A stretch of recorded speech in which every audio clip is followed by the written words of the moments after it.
형이 죽는 한이 있어도 널 살릴 거야. 시속 100km로 질주하는 오토바이 위에서 19살 소년이 죽음과 맞서고 있었습니다. 태풍 경보가 내려진 서울의 밤, 하늘이 찢어질 듯 번개가 치고 빗줄기는 칼날처럼 날카롭게 얼굴을 핥히었습니다. 14시간째 핸들을 잡은 손은 감각을 잃었고 찢어진 무릎에서는 피가 흘렀지만 멈출 수 없었습니다. 8살 동생의 심장이 24시간 안에 멈춘다는 의사의 사형 선고. 1,000만 원이면 살릴 수 있는 생명, 하지만 통장 잔고는 3,420원. 그때 배달앱에 뜬 긴급공지 태풍 특별수당 5배.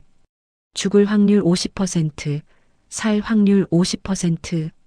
하지만 소년에게 선택의 여지는 없었습니다. 그런데 그 순간 칠흑 같은 어둠을 뚫고 나타난 검은색 벤츠. 굉음과 함께 부서지는 오토바이, 공중으로 날아오르는 소년의 몸. 이 충돌이 19년 전 뒤바뀐 두 아기의 운명을 다시 뒤집을 줄은 그 누구도 몰랐습니다. 사연 시작하기 전에 구독과 좋아요 눌러주시는 모든 분들 복 많이 받으세요. 그럼 고마운 마음을 담아 사연 시작합니다. 하늘이 찢어질 듯 번개가 번쩍이더니 곧이어 천둥 소리가 도시 전체를 뒤흔들었습니다. 태풍 경보가 내려진 서울의 밤거리는 거대한 물줄기로 뒤덮여 있었죠. 도로 위에 가로등 불빛마저 빗줄기에 가려 흐릿하게 일렁였고 자동차들은 비상등을 켠 채 거북이처럼 느릿느릿 움직였습니다. 이런 날씨에는 길고양이조차 처마 밑으로 몸을 숨기기 마련이지만 19살 지훈에게는 비를 피할 여유조차 사치였어요. 낡아 빠진 배달 오토바이의 엔진이 빗물에 젖어 금방이라도 꺼질 듯 거칠게 덜덜거렸습니다. 지훈은 헬멧 실드 안으로 들이치는 빗물을 손등으로 거칠게 닦아내며 앞을 노려봤어요. 시야는 온통 뿌옇게 흐려져 있었고 옷은 이미 속옷까지 흠뻑 젖어 축축하게 달라붙어 있었습니다. 11월의 차가운 빗물은 뼛속까지 파고들어 온몸을 사시나무 떨듯 떨게 만들었지만 지훈은 핸들을 잡은 두 손에 힘을 꽉 주어 버텼습니다. 배달통 안에는 막 튀겨낸 치킨 3마리가 들어있었습니다.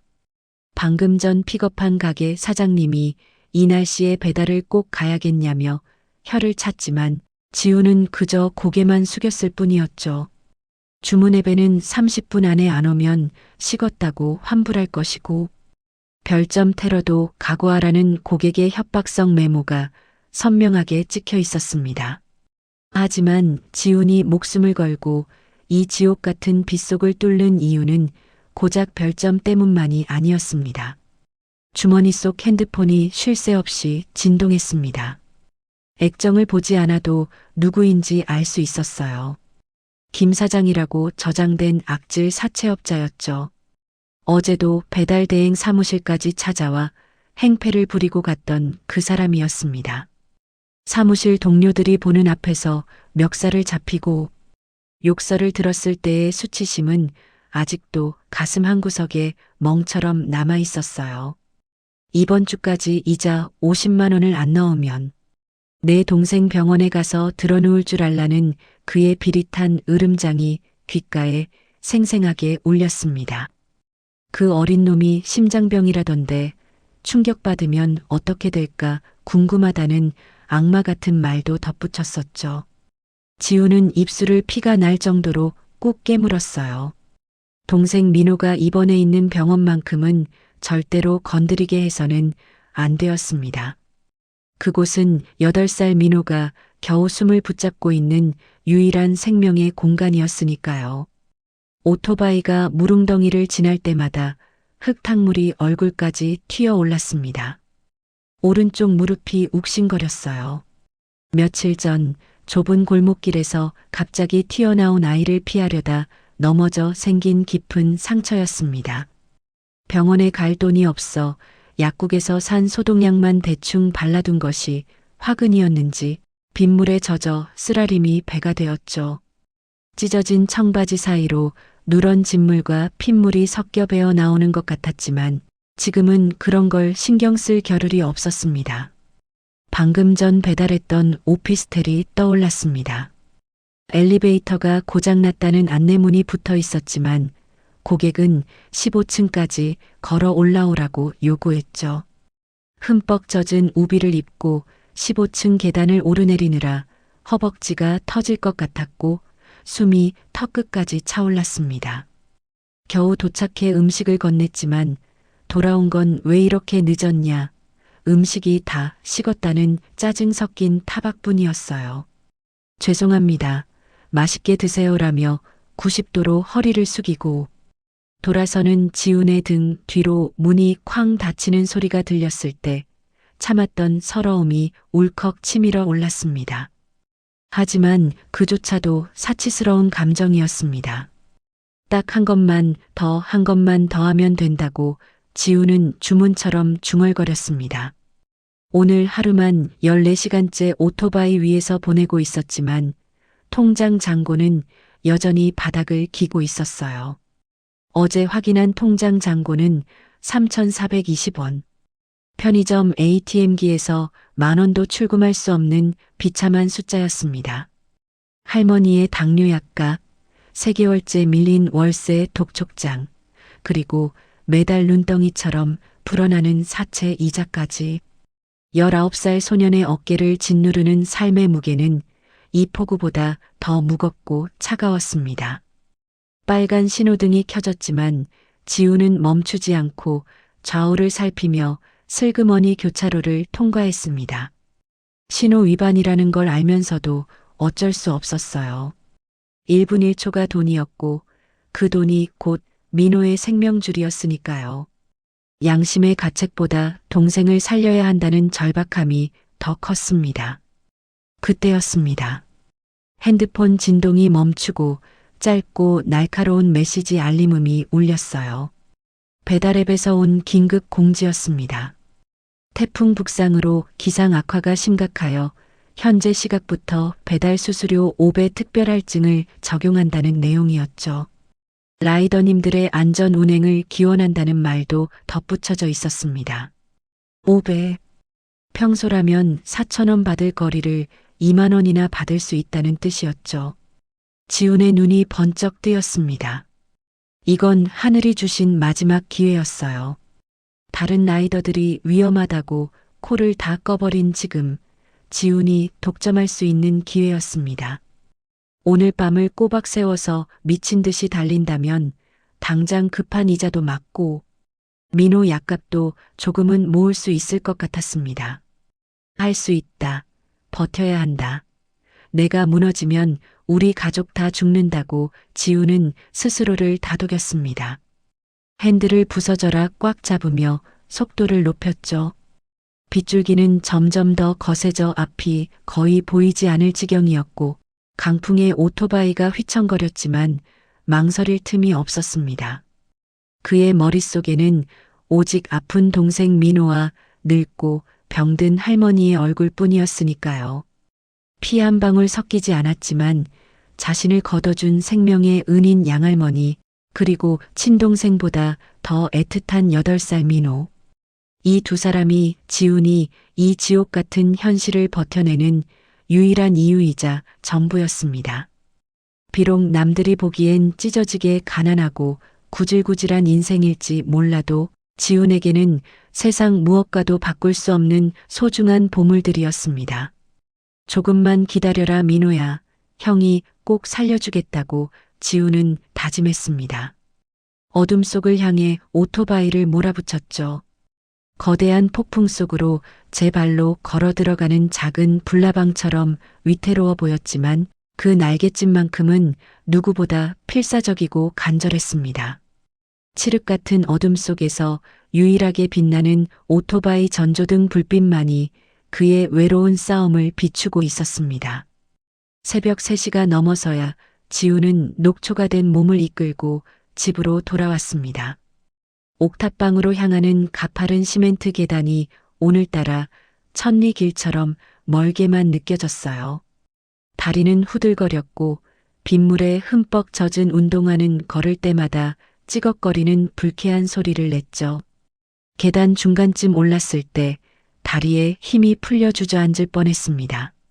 하지만 집안에서 자신을 기다리고 있을 두 사람을 생각하며 이를 악물고 다시 일어섰습니다. 삐걱거리는 철문을 열자 쿰쿰한 곰팡이 냄새와 구수한 된장국 냄새가 뒤섞여 코끝을 스쳤습니다. 어두컴컴한 단칸방 한 구석, 낡은 전기장판 위에서 할머니가 이불을 무릎까지 덮은 채 꾸벅꾸벅 졸고 계셨어요. 텔레비전에서는 소리를 줄인 심야 재방송 드라마가 소리 없이 깜빡이고 있었죠. 전기세를 아끼신다며 형광등조차 켜지 않고 텔레비전 불빛에 의지해 계신 모습에 지훈의 마음이 짠해졌습니다. 인기척에 할머니가 화들짝 놀라 눈을 떴습니다. 침침한 눈을 비비며 지훈을 확인한 할머니의 주름진 얼굴에 안도의 빛이 스쳐 지나갔어요. 할머니는 불편한 허리를 두드리며 힘겹게 몸을 일으키려 하셨습니다. 지훈은 얼른 다가가 할머니를 부축해 앉혀드렸죠. 할머니의 거칠고 마른 손이 지훈의 얼음장 같은 손등을 감쌌습니다. 그 온기가 뼛속까지 언 지훈의 몸을 녹여주는 것 같았어요. 할머니는 마른 수건을 가져와 지훈의 젖은 머리카락을 꼼꼼하게 닦아주셨습니다. 마치 갓난아기를 다루듯 조심스럽고 따뜻한 손길이었죠. 19살이나 먹은 다 큰 손자였지만 할머니 눈에는 여전히 19년 전 베네저고리 하나 입고 집 앞에 버려져 있던 그 핏덩이와 다를 바 없으신 모양이었습니다. 그때 자신을 걷어주지 않았다면 지금쯤 이 세상 사람이 아니었을지도 모른다는 생각에 지훈은 할머니의 손길을 묵묵히 받아들였습니다. 소반 위에 차려진 밥상은 조촐했습니다. 식어버린 밥 한 공기와 김치 몇 조각 그리고 멸치볶음이 전부였지만 지훈에게는 세상 그 어떤 진수성찬보다 귀한 밥상이었어요. 허겁지겁 숟가락을 드는 지훈을 보며 할머니의 눈가가 촉촉해졌습니다. 입원비가 밀려 며칠 전 억지로 퇴원시킨 동생 민호 생각에 마음이 무거우셨던 게지요. 그때 안방 문이 삐걱 열리더니 민호가 비틀거리며 걸어 나왔습니다. 창백하게 질린 얼굴에 식은땀이 송골송골 맺혀 있었고 입술은 파랗게 질려 있었어요. 형아, 나 숨이 잘 안 쉬어져. 지훈은 숟가락을 내팽개치고 민호에게 달려갔습니다. 아이의 작은 가슴이 불규칙하게 오르내리고 있었고 손발은 얼음장처럼 차가웠어요. 심장 발작의 전조 증상이었습니다. 지훈의 등줄기에 식은땀이 흘렀습니다. 민호야, 정신 차려. 형 말 들려? 지훈은 떨리는 손으로 민호를 안아 눕히고 익숙하게 응급처치를 시작했습니다. 상체를 높게 받쳐주고 굳어가는 손발을 주물러 혈액순환을 도왔죠. 할머니는 옆에서 발을 동동 구르며 눈물만 흘리셨습니다. 10분 같은 1분이 지나고 다행히 비상약이 효과를 보였는지 민호의 거친 숨소리가 조금씩 잦아들었습니다. 돈 때문에 아픈 아이를 강제로 퇴원시켜 이런 위험에 빠뜨렸다는 죄책감이 밀려왔습니다. 만약 조금만 더 늦게 들어왔더라면 민호는 영영 깨어나지 못했을지도 모릅니다. 지훈은 잠든 민호의 머리를 쓰다듬으며 참았던 눈물을 삼켰습니다. 겨우 안정을 찾은 방 안 지훈은 식어버린 국을 말없이 떠먹었습니다. 그런 지훈의 축 처진 어깨를 바라보던 할머니가 나지막이 한숨을 내쉬셨어요. 내가 얼른 죽어야지. 그래야 내가 조금이라도 편할 텐데. 할머니의 떨리는 목소리가 지훈의 가슴에 비수처럼 꽂혔습니다. 지훈은 숟가락을 탁 내려놓고 할머니를 돌아봤어요. 그의 눈시울이 붉게 달아올랐습니다. 할머니, 제발 그런 말씀 좀 하지 마세요. 제가 뭐라고 했어요? 할머니 건강하게 오래오래 사시는 게 저한테는 가장 큰 효도라고 했잖아요. 아이고, 이 못난 놈아. 피 한 방울 안 섞인 남인데. 내 청춘을 이 늙은이랑 병든 동생 뒷바라지하느라 다 보내고 있잖아. 내가 죄인이지 죄인이야. 할머니는 마른 손으로 눈가를 훔치셨습니다. 지우는 할머니의 거친 손을 두 손으로 감싸 쥐었어요. 그런 말씀 마세요. 저한테 할머니는 친할머니보다 더 소중한 분이에요. 돈은 제가 벌면 돼요. 아무리 힘들어도 할머니랑 민호만 있으면 전 다 버틸 수 있어요. 근데 할머니마저 안 계시면 전 진짜 어떻게 살아요. 저 고아 만들지 마세요. 제발요.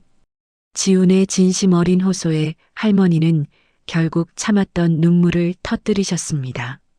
두 사람은 서로를 부둥켜 안고 한참을 소리 없이 울었어요. 낡은 옥탑방 안 서로의 체온에 의지한 두 사람의 그림자가 희미한 형광등 불빛 아래 길게 드리워졌습니다. 비록 가진 것 하나 없는 초라한 삶이었지만 서로를 위하는 그들의 마음만큼은 세상 그 어떤 부자보다도 풍요롭고 따뜻했습니다. 이 소중한 가족을 지키기 위해서라면 지우는 내일 어떤 지옥불이라도 뛰어들 각오가 되어 있었습니다. 잠시 눈을 붙이는 둥 마는 둥, 지우는 무거운 눈꺼풀을 억지로 들어 올렸습니다. 창밖은 얄밉게도 화창하게 개어 있었지만 지훈의 마음속에는 여전히 시커먼 먹구름이 잔뜩 끼어 있었죠. 낡은 벽시계는 오전 9시를 가리키고 있었습니다. 은행 문이 열리는 시간이자 지옥 같은 빛 독촉이 시작될 시간이었습니다. 머리맡에는 선천적 심장병을 앓고 있는 8살 동생 민호의 약봉지들이 수북이 쌓여 있었어요. 사실 민호는 친동생이 아니었습니다. 지훈을 친아들처럼 거둬주신 양할머니의 늦둥이 아들이 낳은 친손자였죠. 지훈의 기억 속 민호 부모님은 세상 그 누구보다 따뜻한 분들이었습니다. 고아라고 손가락질 받던 지훈의 초등학교 입학식 날 연차까지 내고 찾아와 꽃다발을 안겨주며 우리 지훈이 최고라고 외쳐주셨던 삼촌. 지훈의 생일이면 직접 미역국을 끓여주며 태어나줘서 고맙다며 꼭 안아주시던 숙모. 피 한 방울 섞이지 않은 업둥이였지만 두 분은 지훈을 진짜 가족으로 품어주셨습니다. 하지만 8년 전 그 행복은 산산조각이 났습니다. 민호가 태어나던 날 병원으로 향하던 두 분의 차가 빗길에 미끄러지는 사고를 당했기 때문이죠. 기적적으로 태어난 민호는 부모님의 목숨과 맞바꾼 귀한 생명이었지만 선천적 심장 기형이라는 가혹한 운명을 안고 태어났습니다. 그때 11살이었던 지우는 인큐베이터 속 작은 아기를 보며 눈물로 맹세했었죠. 삼촌과 숙모가 주신 사랑, 이 아이에게 다 갚겠다고.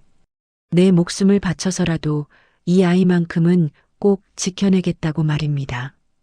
민호의 약값은 상상을 초월했습니다.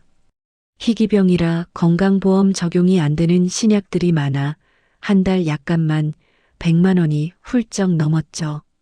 거기에 고혈압과 당뇨로 고생하시는 칠순 노인 할머니의 병원비까지 더하면 지훈이 새벽 신문 배달부터 야간 배달 대행까지 쓰리잡을 뛰어버는 돈은 밑 빠진 독에 물 붓기처럼 사라지기 일쑤였습니다.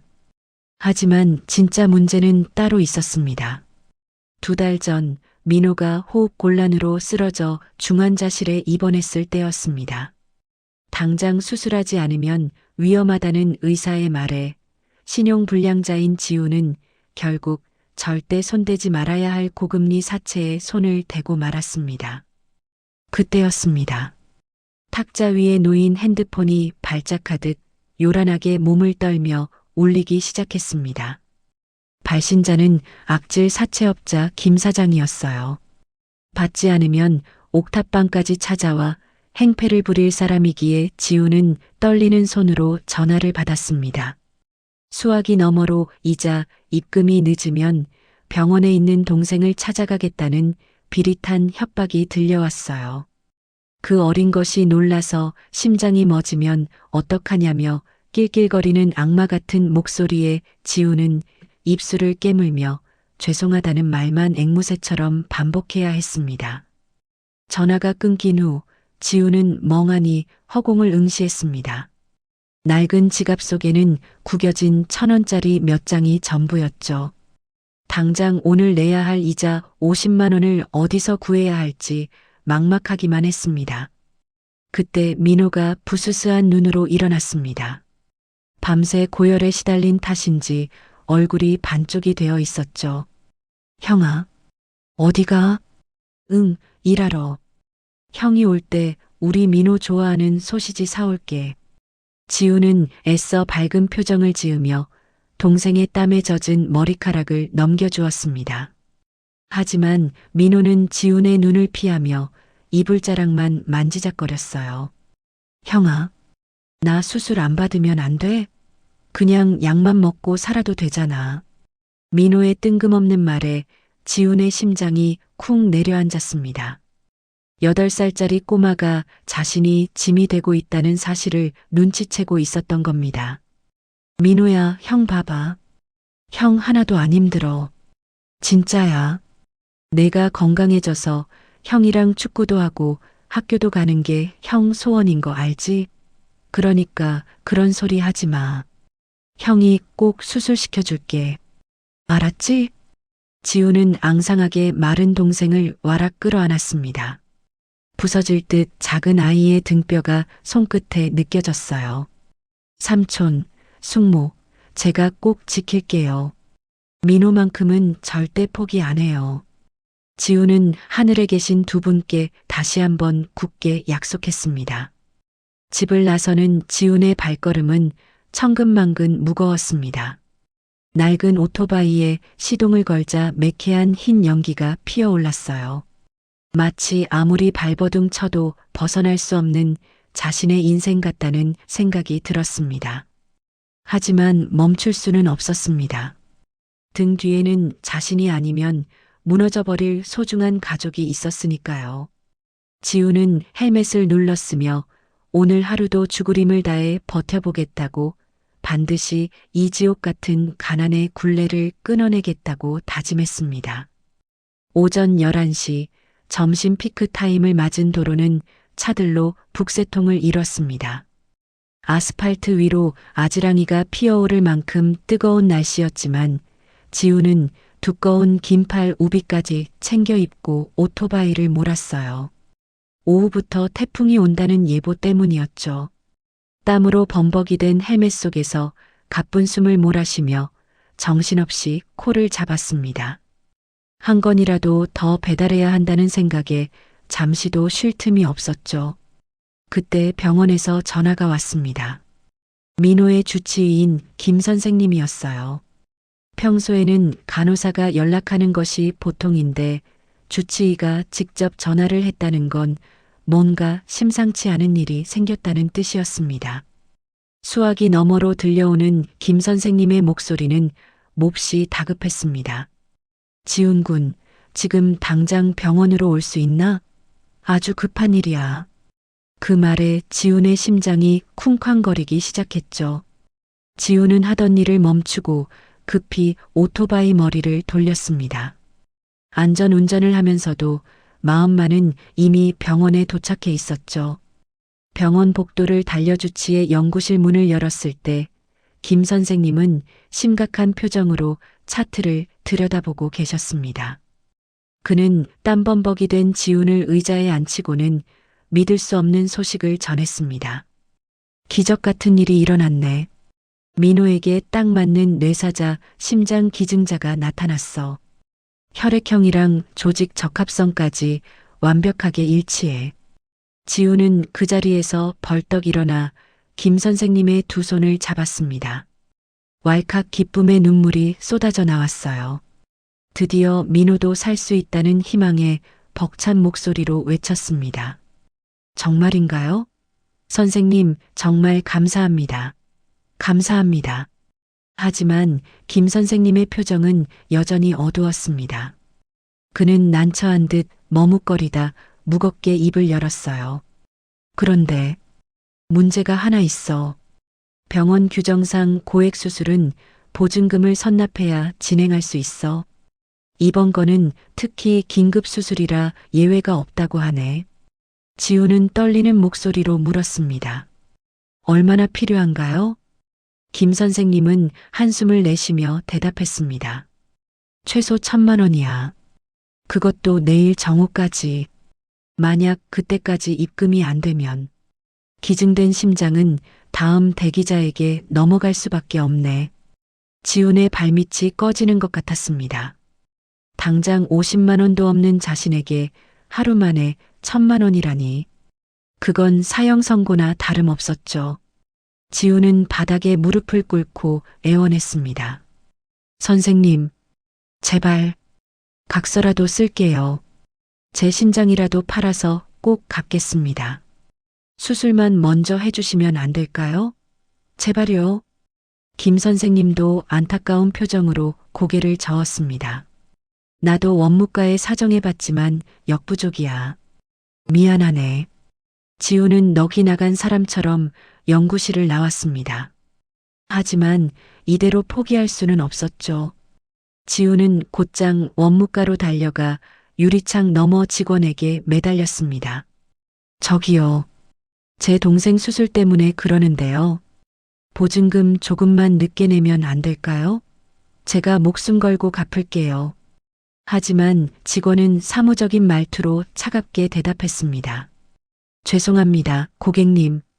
규정상 선납이 원칙입니다. 예외는 없습니다. 지우는 절망감을 느꼈습니다. 결국 힘없이 원무과를 나온 지우는 민호가 있는 병동으로 향했습니다. 병실 문틈으로 산소 마스크를 쓴 채 잠들어 있는 민호의 작고 여린 모습이 보였어요. 저 아이를 살릴 기회가 눈앞에 있는데 돈 때문에 포기해야 한다니. 지우는 가슴을 쥐어뜯으며 소리 없는 울음을 삼켰습니다. 터덜터덜 병원 밖으로 나온 지우는 화단 옆에 주저앉았습니다. 지나가는 사람들이 힐끗거렸지만 아무것도 보이지 않고 아무것도 들리지 않았습니다. 오직 1,000만 원이라는 단어만이 머릿속을 맴돌며 그를 짓눌렀어요. 막막함에 숨이 턱턱 막혀왔습니다. 하늘이 무너져도 솟아날 구멍이 있다지만 지훈에게는 그 구멍조차 보이지 않았습니다. 그때 주머니 속 핸드폰이 요란하게 몸을 떨며 울리기 시작했습니다. 배달앱 알림이었어요. 무심코 화면을 확인한 지훈의 눈동자가 흔들렸습니다. 태풍 북상으로 기상 악화가 심각하여 오늘 오후 6시부터 내일 오전 6시까지 배달 수수료 5배 특별할증을 적용한다는 긴급 공지였죠. 5배. 평소라면 4,000원 받을 거리를 2만 원이나 받을 수 있다는 뜻이었습니다. 지훈의 머릿속에서 빠르게 계산기가 돌아갔어요. 오늘 밤을 꼬박 세워서 미친 듯이 달린다면 1,000만 원에는 턱없이 부족하더라도 당장 급한 보증금 일부라도 마련할 수 있을지 모른다는 신락 같은 희망이 보였습니다. 그 돈을 들고 가서 다시 한번 사정해 보거나 정 안 되면 사채업자에게 무릎 꿇고 빌어볼 생각이었죠. 물론 태풍이 온다는 건 목숨을 내놓고 달려야 한다는 뜻이었습니다. 빗길에 미끄러져 사고가 날 확률이 평소보다 수십 배는 높았으니까요. 자신이 죽거나 다치면 민호와 할머니는 어떡하나 하는 두려움이 엄습했습니다. 하지만 지금 지훈에게는 선택의 여지가 없었습니다. 동생 민호의 심장이 멈추느냐, 자신이 위험을 감수하느냐의 문제였죠. 지훈은 눈물을 거칠게 닦아내고 벌떡 일어섰습니다. 그의 눈빛이 달라져 있었어요. 더 이상 절망에 빠져 울고만 있을 시간이 없었습니다. 지훈은 주먹을 꽉 쥐고 다짐했습니다. 할 수 있어. 아니, 해내야만 해. 내가 죽는 한이 있어도 민호는 살릴 거야. 지훈은 병원을 나서며 먹구름이 몰려오는 하늘을 올려다봤습니다. 곧 들이닥칠 거대한 폭풍 속으로 그는 기꺼이 뛰어들 준비가 되어 있었습니다. 사랑하는 동생을 위해서라면 그 어떤 지옥불이라도 두렵지 않았으니까요. 집으로 돌아가는 길, 하늘은 금방이라도 비를 쏟아낼 듯 시커먼 구름으로 뒤덮여 있었습니다. 태풍 전야의 무거운 공기가 지훈의 어깨를 짓눌렀죠. 옥탑방 앞에 도착했을 때 대문 앞에 낯선 남자들이 서성이는 것이 보였습니다. 험악한 인상의 덩치 큰 남자들이었죠. 사채업자 김 사장의 부하들이 분명했습니다. 지훈은 황급히 전봇대 뒤로 몸을 숨기고 그들이 사라지기를 기다렸어요. 심장이 터질 듯 쿵쾅거렸습니다. 한참 뒤 남자들이 침을 뱉으며 돌아가자 지훈은 조심스럽게 집 안으로 들어갔습니다. 다행히 할머니와 민호는 무사했어요. 할머니는 불안한 표정으로 지훈을 맞이했습니다. 지훈아, 아까 웬 험상궂은 사람들이 왔다 갔는데 혹시 빚쟁이들이니? 지훈은 가슴이 철렁했지만 애써 태어난 척 미소를 지어 보였습니다. 아니에요, 할머니. 제가 일하는 사무실 사람들이에요. 급한 서류가 있어서 찾으러 왔었나 봐요. 걱정하지 마세요. 할머니는 의심스러운 눈빛이었지만 손자의 말을 믿어주시는 듯 안도의 한숨을 내쉬며 고개를 끄덕였습니다. 민호는요? 방금 잠들었다. 열이 조금 내린 것 같아 다행이야. 지훈은 안방으로 들어가 잠든 민호의 얼굴을 들여다봤습니다. 땀에 젖은 머리카락이 창백한 이마에 달라붙어 있었죠. 작고 여린 손을 조심스럽게 잡아보았습니다. 이 작은 손을 영영 놓치게 될지도 모른다는 두려움이 엄습했어요. 지훈은 굳게 다짐하며 민호의 이마에 입을 맞췄습니다. 형이 꼭 구해줄게. 조금만 기다려. 밤이 깊어지자 본격적으로 비가 쏟아지기 시작했습니다. 창문을 때리는 빗소리가 점점 거세져 마치 유리창을 깰 기세였죠. 뉴스를 틀자 아나운서가 심각한 표정으로 서울 전역에 태풍경보가 발효되었다는 소식을 전하고 있었습니다. 뉴스를 보던 할머니가 걱정스러운 듯 혀를 찼습니다. 아이고, 비가 저렇게 많이 오는데 배달하는 사람들 큰일 났네. 지훈아, 너는 오늘 나가지 마라. 위험하다. 지훈은 대답 대신 고개를 숙였습니다. 나가지 않으면 민호가 죽을 수도 있다는 사실을 차마 말할 수 없었죠. 할머니, 오늘 배달료가 평소보다 훨씬 비싸대요. 오늘만 딱 일하면 민호 수술비에 보탤 수 있어요. 저 운전 잘하는 거 아시잖아요. 조심해서 다녀올게요. 지훈은 최대한 밝게 말하려 노력했지만 목소리가 미세하게 떨리는 건 어쩔 수 없었습니다. 할머니는 지훈의 손을 꼭 잡으셨어요. 거칠고 마른 손이었지만 그 안에 담긴 걱정은 누구보다 따뜻했습니다. 돈보다 내 목숨이 더 중요하다. 무리하지 마라, 알았지? 할머니의 당부에 지훈은 울컥 눈물이 쏟아질 뻔했습니다. 하지만 꾹 참고 고개를 끄덕였어요. 네, 걱정 마세요. 금방 다녀올게요. 지훈은 낡은 우비를 챙겨 입고 집을 나섰습니다. 밖은 그야말로 아수라장이었어요. 강풍의 입간판들이 종이장처럼 날아다니고 가로수 나뭇가지가 꺾여 도로 위를 나뒹굴고 있었죠. 빗줄기는 앞이 보이지 않을 정도로 거세게 퍼부어 우비를 입으나 마나였습니다. 오토바이에 시동을 걸자 엔진이 힘겹게 덜덜거렸습니다. 마치 주인의 불안한 마음을 대변하는 것 같았죠. 지훈은 심호흡을 크게 한 번 하고 헬멧을 썼습니다. 쉴드 안으로 빗물이 들이쳐 시야가 흐려졌지만 이를 악물고 핸들을 잡았습니다. 죽더라도 돈은 벌어야 해. 민호를 살릴 수만 있다면 내 목숨 따위는 아무것도 아니야. 비장한 각오로 도로에 나선 지훈은 첫 번째 코를 잡았습니다. 평소보다 5배나 높은 금액이 찍힌 화면을 보며 지우는 씁쓸한 미소를 지었어요. 자신의 목숨값이 고작 이 정도인가 싶었지만 지금은 찬밥 더운 밥 가릴 처지가 아니었습니다. 도로는 텅 비어 있었습니다. 가끔 지나가는 차들도 비상등을 켜고 거북이처럼 기어갔죠. 지우는 그 사이를 비집고 질주했습니다. 빗길에 바퀴가 미끄러질 때마다 심장이 철렁 내려앉았지만 속도를 줄일 수는 없었어요. 1분 1초가 돈이었고 그 돈이 곧 민호의 생명이었으니까요. 배달 한 건을 마칠 때마다 통장에 차곡차곡 돈이 쌓여갔습니다. 하지만 그만큼 지훈의 체력도 빠르게 바닥나고 있었어요. 흠뻑 젖은 옷 때문에 체온이 떨어져 온몸이 덜덜 떨렸고 긴장 탓에 어깨 근육이 딱딱하게 굳어왔습니다. 손가락 감각도 점점 무뎌져 브레이크를 잡는 것조차 힘들 지경이었죠. 조금만 더 버티자. 지우는 주문을 외우듯 스스로를 다독이며 다음 콜을 잡았습니다. 그 순간 거대한 천둥 소리가 하늘을 갈랐습니다.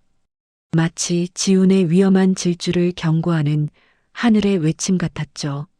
하지만 이미 주사위는 던져졌습니다. 지훈은 더 이상 돌아갈 수 없는 폭풍 속으로 더 깊이 엑셀을 당겼습니다. 그의 등 뒤로 칠흑 같은 어둠이 거대한 아가리를 벌린 채 그를 삼킬 듯 쫓아오고 있었습니다. 새벽 3시가 넘어가자 태풍은 더욱 거세게 몰아쳤습니다. 가로등 몇 개는 이미 강풍을 이기지 못하고 쓰러져 거리를 칠흑 같은 어둠 속으로 몰아넣었죠. 지훈의 몸은 빗물에 젖어 물먹은 솜처럼 무거웠고 손가락 감각은 마비된 지 오래였습니다. 하지만 배달 앱 화면에 찍힌 수입은 어느덧 100만 원을 넘어가고 있었어요. 조금만 더 50만 원만 더 벌면 된다고 지훈은 떨리는 손으로 핸들을 고쳐 잡았습니다. 당장 급한 보증금 일부는 마련할 수 있을 거라는 희망이 보였죠. 다음 배달지는 청담동의 한 고급 빌라촌이었습니다. 부자들이 모여 산다는 그 동네는 평소 지훈에게는 다른 세상 이야기처럼 느껴졌지만 오늘은 그저 돈을 벌기 위한 목적지일 뿐이었습니다. 왕복 8차선 대로를 달리는 동안 차는 단 한 대도 보이지 않았습니다. 마치 세상에 자신 혼자 남겨진 것 같은 기분이 들었죠. 빗줄기는 더욱 굵어져 아스팔트를 뚫을 기세로 내리꽂혔고 오토바이는 물 위에 떠 있는 배처럼 위태롭게 흔들렸습니다. 그때였습니다. 교차로 신호등이 전멸 신호로 바뀌어 있었어요. 평소라면 속도를 줄이고 좌우를 살폈겠지만 지우는 마음이 급했습니다. 이 도로에 다른 차가 있을 리 없다고 생각하며 그대로 교차로에 진입했죠. 순간 오른쪽 도로에서 거대한 불빛이 지훈을 향해 돌진해 왔습니다. 칠흑 같은 어둠을 뚫고 나타난 건 검은색 최고급 외제차였습니다. 마치 유령선처럼 소리 없이 나타나 지훈의 앞길을 가로막았죠. 지훈의 동공이 확장되었습니다. 본능적으로 브레이크를 잡았지만 빗길의 미끄러운 바퀴는 말을 듣지 않았습니다. 오토바이는 타이어가 미끄러지는 날카로운 소리를 내며 통제 불능 상태가 되었습니다. 귀를 찢는 듯한 굉음과 함께 거대한 충격이 온몸을 강타했습니다. 지훈의 몸은 붕 떠올라 허공을 날았고 오토바이는 산산조각이 나며 도로 위를 나뒹굴었죠. 차가운 아스팔트 바닥에 내동댕이 쳐진 순간 숨이 턱 막히며 끔찍한 고통이 밀려왔습니다. 왼쪽 다리에서는 불에 댄 듯한 뜨거운 통증이 느껴졌고 머리에서는 뜨끈한 액체가 흘러내려 빗물과 섞였어요. 지훈은 고통에 신음하며 눈을 떴습니다. 눈앞이 흐릿했지만 자신이 들이받은 차의 처참한 몰골은 똑똑히 볼 수 있었어요. 조수석 문짝이 심하게 찌그러져 있었고 사이드 미러는 부서져 덜렁거리고 있었죠. 끝났다. 이제 정말 다 끝났다고 지우는 생각했습니다. 절망감이 쓰나미처럼 밀려왔어요. 민호 수술비는커녕 이 비싼 차 수리비를 어떻게 감당해야 할지 눈앞이 캄캄했죠. 차라리 이대로 죽는 게 나을지도 모른다는 생각이 들 정도로 비참했습니다. 그때 찌그러진 조수석 문이 신경질적으로 열리더니 젊은 남자가 욕설을 내뱉으며 내렸습니다. 명품 옷으로 휘감은 그는 미래그룹의 외손자 박태민이었죠. 그는 우산을 받쳐들고 나온 기사를 거칠게 밀치며 지훈에게 성큼성큼 다가와 소리쳤습니다. 아씨, 야, 너 눈을 어디다 달고 다니는 거야? 미쳤어? 태민은 바닥에 쓰러져 신음하는 지훈의 헬멧을 발로 툭툭 찼습니다. 지훈은 깨진 아스팔트 위에 무릎을 꿇고 이마를 땅에 댔습니다. 죄송합니다. 정말 죄송합니다. 다치신 곳은 없으신가요? 제가 죽을 죄를 지었습니다. 하지만 태민은 지훈의 사과를 비웃듯 코웃음을 쳤습니다. 죄송하면 다야? 이거 얼마짜리 차인 줄 알아? 내가 평생 배달해도 범퍼 하나 못 갈아. 이 거지 새끼야. 태민의 모욕적인 언사에도 지훈은 고개를 들 수 없었습니다. 제가 어떻게든 갚겠습니다. 평생이 걸려도 꼭 갚을 테니 한 번만, 제발 한 번만 봐주세요. 지훈은 흙탕물 속에 머리를 박고 애원했습니다. 자존심 따위는 중요하지 않았습니다. 당장 이 상황을 수습하지 못하면 민호 수술은 영영 물 건너갈 테니까요. 한편 뒷좌석에 타고 있던 박진철 회장은 이 모든 광경을 차창 너머로 지켜보고 있었습니다. 그는 갑작스러운 사고에 놀랐지만 다친 곳은 없었죠. 하지만 그의 미간은 깊게 찌푸려져 있었습니다. 사람이 다쳐서 피를 흘리고 있는데 걱정은커녕 돈 타령부터 하며 폭언을 퍼붓는 손자 태민의 모습에 큰 실망감을 느꼈기 때문이었죠. 누굴 닮아 저렇게 천박한 것인지 박 회장은 혀를 찼습니다. 박 회장은 더 이상 두고 볼 수 없다는 듯 차 문을 열고 빗속으로 나섰습니다. 기사가 황급히 우산을 씌워드렸지만 박 회장은 아랑곳하지 않고 태민을 향해 호통쳤습니다. 그만해라. 사람이 다쳤는데 부끄럽지도 않으냐. 할아버지의 불호령에 태민은 흠칫 놀라 뒤로 물러섰습니다. 박 회장은 지훈에게 다가갔어요. 빗물과 흙탕물로 범벅이 된 채 떨고 있는 어린 청년의 모습이 안쓰러웠습니다. 젊은이 괜찮나? 어디 다친 데는 없고? 박 회장은 허리를 숙여 지훈의 어깨를 잡았습니다. 지훈은 고개를 들어 자신에게 따뜻한 말을 건네는 노신사를 바라봤어요. 그 순간 번개가 치며 세상이 대낮처럼 환해졌습니다. 그리고 그 짧은 찰나 박 회장은 보았습니다. 헬멧 실드 너머로 보이는 지훈의 젖은 눈동자를요. 그것은 19년 전 영영 떠나보냈던 아들 민준의 눈동자와 너무나도 닮아 있었습니다. 깊고 맑으면서도 어딘가 슬픔을 간직한 그 눈빛. 박 회장은 숨이 멎을 것 같은 충격에 그 자리에 얼어붙고 말았습니다. 설마 아니야. 그럴 리가 없어. 민준이는 죽었어.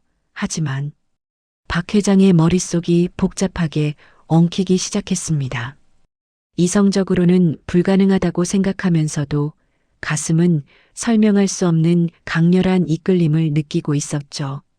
운명의 수레바퀴가 다시 움직이기 시작한 순간이었습니다. 요란한 사이렌 소리와 함께 도착한 구급차에 지훈과 태민, 그리고 박 회장이 나눠 탔습니다. 가까운 대학병원 응급실은 태풍으로 인한 부상자들로 이미 아수라장이었죠. 구급차 안에서부터 두 사람의 태도는 극명하게 갈렸습니다. 지훈은 이마가 찢어져 피가 흐르고 다리뼈에 금이 가는 극심한 고통 속에서도 신음 한 번 내지 않고 이를 악물었습니다. 오히려 자신 때문에 흘린 피가 구급차 시트를 더럽힐까봐 안절부절 못하며 구급대원들에게 연신 죄송하다고 고개를 숙였죠. 반면 멀쩡해 보이는 팔에 작은 찰과상을 입었을 뿐인 태미는 구급차가 조금만 흔들려도 비명을 지르며 난동을 부렸습니다. 운전을 이따위로 하냐며 내가 누군지 아냐고 구급대원들을 당장 잘라버리겠다고 협박까지 서슴지 않았습니다. 응급실에 도착해서도 상황은 마찬가지였습니다. 태미는 간호사가 상처를 소독하려 하자 따갑다며 소리를 지르고 손을 뿌리쳤습니다. 급기야는 자신을 먼저 치료하지 않는다며 다른 위급 환자의 커튼을 젖히고 의사의 멱살까지 잡으려 들었죠. 병원이 떠나가라 행패를 부리는 손자의 모습에 박 회장은 고개를 돌려버렸습니다. 참담함에 얼굴이 화끈거렸어요. 반면 지우는 묵묵히 고통을 견뎌내고 있었습니다. 찢어진 이마를 봉합하는 동안 마취 주사가 아팠을 텐데도 미동조차 하지 않았죠. 치료가 끝난 후에는 바쁜 의료진에게 90도로 허리를 숙여 감사 인사를 전했습니다. 피를 철철 흘리면서도 자신보다 남을 먼저 배려하는 저 의젓한 모습, 박 회장의 가슴 한구석이 찌릿하게 저려왔습니다. 19년 전 세상을 떠난 아들 민준의 따뜻했던 성품이 저 낯선 청년에게서 보였기 때문이죠. 박 회장은 지훈의 치료비를 대신 내주기 위해 원무과로 향했습니다. 접수 직원이 건넨 서류에는 지훈의 인적사항이 적혀 있었어요. 무심코 서류를 내려다보던 박 회장의 시선이 특정 부분에 멈췄습니다. 성명 한지훈, 생년월일 2006년 4월 5일. 순간 박 회장의 심장이 쿵 내려앉았습니다. 2006년 4월 5일. 그 날짜는 바로 태민의 생일이자 잊을래야 잊을 수 없는 끔찍한 악몽의 날이기도 했습니다. 19년 전 그날 밤 박 회장은 며느리의 출산 소식을 듣고 한달음에 병원으로 향하고 있었습니다. 하지만 병원에 도착했을 때 그를 맞이한 건 하늘을 뒤덮은 시뻘건 화염과 매캐한 검은 연기였죠. 병원 별관에서 시작된 원인 모를 불길이 산부인과 병동까지 집어삼킨 대형 화재였습니다. 아비규환의 현장에서 아들 민주는 갓 태어난 아기를 안고 있는 아내를 대피시키기 위해 다시 불길 속으로 뛰어들었다가 끝내 빠져나오지 못했습니다. 그날의 지옥 같은 기억이 되살아나자 박 회장은 현기증을 느꼈습니다. 그 엄청난 혼란 속에서 구조된 아이가 태민이었습니다. 그런데 같은 날 태어난 또 다른 아이가 있다니. 혹시 그날의 혼란 속에서 아이가 뒤바뀔 가능성은 없었을까 하는 합리적인 의심이 독버섯처럼 피어올랐습니다. 응급처치를 마친 지훈이 절뚝거리며 다가오자 박 회장이 부축했습니다. 지훈은 깜짝 놀라 물러섰어요. 어르신, 저는 괜찮습니다. 부축까지. 그리고 제가 어르신 차를 그렇게 만들었으니. 지훈은 울먹이며 말을 이었습니다. 손주분의 치료비는 제가 어떻게든 갚겠습니다. 그리고 차 수리비랑 혹시 어르신도 편찮으신 곳이 생기면 그 치료비까지 제가 평생이 걸려도 꼭 다 갚겠습니다. 정말 죄송합니다. 자신의 몸보다 남의 피해를 먼저 걱정하는 지훈의 처절한 약속에 박 회장의 가슴이 먹먹해졌습니다. 아닐세. 자네 잘못이 아니야. 빗길 사고는 누구에게나 일어날 수 있는 천재지변 같은 거지. 돈 걱정은 하지 말고 자네 몸부터 챙기게. 박 회장은 지훈의 말을 가로막고 따뜻하게 그의 손을 잡았습니다. 거칠고 굳은 살이 박인 19소년의 손. 그 손에서 전해지는 고단한 삶의 무게가 박 회장의 가슴을 아릿하게 만들었죠. 그리고 자네 병원비는 내가 이미 다 처리했으니 아무 걱정 말게. 박 회장의 말에 지훈은 믿을 수 없다는 듯 눈을 크게 떴습니다. 수리비 독촉은커녕 오히려 자신의 치료비까지 내주셨다니 생전 처음 받아보는 낯선 호의에 가슴이 벅차올랐습니다. 어르신, 정말 감사합니다. 이 은혜 평생 잊지 않겠습니다. 정말 감사합니다. 지우는 아픈 다리를 절뚝이면서도 90도로 허리를 굽혀 깊이 인사했습니다. 그의 눈가에 고인 뜨거운 눈물이 뺨을 타고 흘러내렸죠. 그 진심 어린 모습에 박 회장은 다시 한번 가슴이 뭉클해졌습니다. 지훈을 태운 택시가 빗속으로 멀어질 때까지 박 회장은 그 자리에 못 박힌 듯 서 있었습니다. 죽은 아들을 닮은 외모, 화제가 났던 그날과 똑같은 생일, 그리고 설명할 수 없는 강렬한 핏줄의 이끌림. 이 모든 것이 단순한 우연일 리 없다는 확신이 들었죠.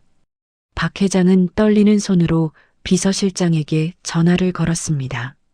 새벽 4시가 넘은 시간이었지만 그의 목소리는 그 어느 때보다 낮고 단호했습니다. 그는 김 실장에게 한지훈이라는 청년의 모든 것을 조사하라고 지시했습니다.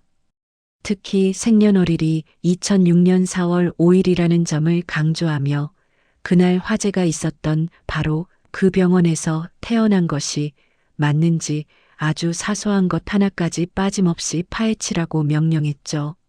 전화를 끊은 박 회장은 밤하늘을 올려다봤습니다. 먹구름 사이로 희미한 달빛이 비치고 있었죠. 19년 전 화마 속에 묻어두었던 진실의 문이 서서히 열리고 있었습니다. 박 회장은 주먹을 꽉 쥐었습니다. 만약 그 예감이 사실이라면 이번에는 무슨 수를 써서라도 진짜 내 핏줄을 지켜내리라 다짐하면서요. 사고 다음 날 지우는 붕대를 칭칭 감은 몸으로 다시 거리로 나섰습니다. 비록 오토바이는 박살났지만 하루라도 일을 쉴 수는 없었죠. 그는 절뚝거리는 다리로 전단지, 아르바이트부터 시작했습니다. 지나가는 사람들에게 허리를 굽혀 인사할 때마다 찢어진 이마의 상처가 욱신거렸지만 지우는 꾹 참아냈습니다. 그때 그의 주머니 속 핸드폰이 진동했습니다. 병원에서 온 문자였죠. 민호의 수술 보증금 1,000만 원이 익명으로 완납되어 오늘 오후 수술이 예정되었다는 믿을 수 없는 내용이었습니다. 지우는 자신의 눈을 의심했습니다. 누가 도대체 왜 이런 거금을 아무런 대가도 없이 대신 내준 걸까? 머릿속에 떠오르는 얼굴은 단 한 사람, 어젯밤 병원에서 만난 그 노신사뿐이었습니다. 하지만 의문은 꼬리에 꼬리를 물었습니다. 그분은 내 이름조차 제대로 모르실 텐데 어떻게 동생이 입원한 병원과 수술비까지 알고 계셨을까? 혹시 나를 뒷조사라도 하신 걸까? 감사함과 동시에 알 수 없는 두려움이 밀려왔지만 당장 민호가 살 수 있다는 기쁨이 더 컸기에 일단은 그 의문을 마음 한구석에 묻어두기로 했습니다. 한편 미래그룹 회장실, 박 회장은 태민을 불러 호통을 치고 있었습니다. 당장 그 청년에게 가서 진심으로 사과해라. 그렇지 않으면 내 카드는 영영 정지될 줄 알아. 하지만 태민은 끝까지 잘못을 인정하지 않았습니다. 오히려 그깟 거지에게 왜 사과를 해야 하냐며 대들었죠. 결국 박 회장의 불호령에 쫓겨나듯 회장실을 나온 태민은 분을 사귀지 못하고 이를 갈았습니다. 감히 자신을 할아버지 눈밖에 나게 만든 그 배달원에게 본때를 보여주겠다며 친구들을 불러 모아 보복을 모의했죠. 며칠 뒤 지우는 오토바이 수리센터에서 연락을 받았습니다. 어떤 노신사가 수리비 전액을 결제했으니 새 것처럼 고쳐진 오토바이를 찾아가라는 것이었죠. 지우는 센터 앞에 세워진 반짝이는 오토바이를 보며 뜨거운 눈물을 흘렸습니다. 다시 오토바이에 오른 지우는 그 어느 때보다 열심히 달렸습니다. 하지만 그 행복은 오래가지 못했습니다. 앙심을 품은 태민이 지훈에 대한 보복을 시작했기 때문이죠. 태민은 친구들을 동원해 지훈이 배달하는 음식점마다 허위 주문을 넣고 음식이 식었다며 환불을 요구하고 악성 리뷰 테러를 가했습니다. 지우는 영문도 모른 채 쏟아지는 항의에 시달려야 했습니다. 배달 대행 사무실 사장님은 매출이 떨어졌다며 지훈을 나무랐고 결국 며칠간 배차 정지라는 징계까지 맞게 되었죠. 억울하고 분했지만 하소연할 곳도 없었습니다. 하지만 지훈은 포기하지 않았습니다. 민호가 무사히 수술을 받고 중환자실로 옮겨졌다는 소식이 그에게는 천군만마와 같았으니까요. 그는 다른 일자리를 찾기 위해 아픈 다리를 이끌고 거리를 헤맸습니다. 편의점 야간 알바, 식당 설거지, 공사장 잡부일까지 돈이 되는 일이라면 무엇이든 마다하지 않았죠. 한편 박 회장은 비서실장이 가져온 보고서를 보고 손을 떨었습니다. 보고서에는 지훈이 19년 전 화재가 났던 바로 그날 그 병원에서 태어났다는 사실과 화재 당시 CCTV에 찍힌 수상한 간호사의 모습이 담겨 있었기 때문이죠. 모든 정황이 한 곳을 가리키고 있었습니다. 며칠 뒤 박 회장은 수행기사도 없이 홀로 지훈의 옥탑방을 찾았습니다. 가파른 언덕길 꼭대기에 위태롭게 자리 잡은 낡은 집. 그곳에서 지훈이 할머니를 부축하며 힘겹게 내려오는 모습이 보였죠. 할머니의 낡은 보행기를 잡아주는 지훈의 손길은 더없이 따뜻하고 조심스러웠습니다. 박 회장은 전봇대 뒤에 숨어 그 모습을 지켜봤습니다. 19년 전 아들 민준이 자신의 어머니를 부축하던 모습과 너무나 겹쳐 보였기 때문이었죠. 박 회장의 눈가가 촉촉해졌습니다. 핏줄이 아니고서는 설명할 수 없는 심장을 옥죄어오는 강렬한 그리움과 애틋함이 그를 그곳으로 이끌고 있었던 겁니다. 박 회장은 결심했습니다. 이제는 직접 확인해야 할 때가 왔다고요. 이 아이가 내 핏줄이 맞다면 더 이상 이렇게 힘겨운 삶을 살게 내버려 둘 수는 없었습니다. 그가 할 수 있는 모든 힘을 동원해서라도 이 아이의 잃어버린 시간을 되찾아 주겠다고 다짐했습니다. 다음 날 오후 박 회장은 수행원도 없이 홀로 지훈의 옥탑방을 찾았습니다. 가파른 계단을 오르느라 숨이 찼지만 발걸음은 어느 때보다 설레고 무거웠습니다. 낡은 철문을 두드리자 안에서 할머니가 문을 열었습니다. 경계심 가득한 할머니의 눈빛에 박 회장은 정중하게 허리를 굽혀 인사했습니다.